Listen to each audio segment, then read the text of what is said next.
Turkish police have reportedly detained several members of the al-Nusra Front, a jihadist group that's fighting among the Syrian rebels against the Assad government. The men were apparently on their way to the Syrian border, transporting a cylinder of sarin nerve gas. Live to RT's Middle East correspondent now, Paul is here for more on this. Paul, what more can you tell us about these arrests, and specifically how do they tie in with Western concerns over the use of chemical weapons in Syria? Well, Turkish special anti-terror forces have detained 12 people. That's what we know. They are suspected of having links with the al-Nusra Front, which is the al-Qaeda-affiliated Syrian rebel group aimed at toppling the Syrian President Bashar Assad. Now, the group was seized in southern Turkey, and that is according to local media reports. The media also saying that they carried a 2-kilogram cylinder with the nerve agent sarin. Now, Turkish authorities haven't yet commented on this report, and we are waiting to hear from them. Britain, the United States and France in the past have said that they believe it is Assad, however, that is using chemical weapons, but they haven't been able to produce any kind of evidence to prove this. The British government has written to the United Nations Ban Ki-moon alleging 3 new incidents of chemical use by Assad's forces, and at the same time the French government says that it is testing samples that were smuggled out by journalists.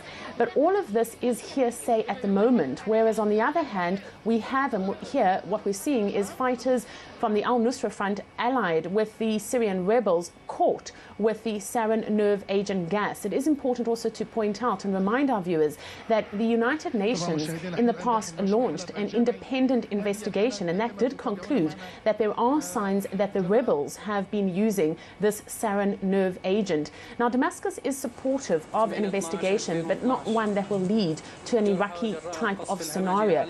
The use of chemical weapons is banned under international law, and there are concerns that any kind of suggestions or any kind of proof of their use will trigger international intervention. Well, Paula, what is the attitude among rebels towards the international peace efforts to resolve the crisis in Syria?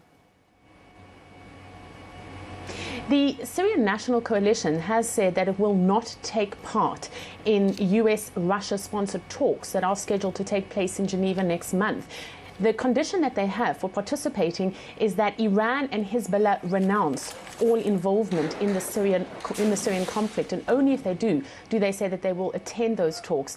This statement does follow the Syrian army's advances in the central part of the country. But with the European Union's arms embargo now lifted, some think that the rebels may try to gain the upper hand on the ground.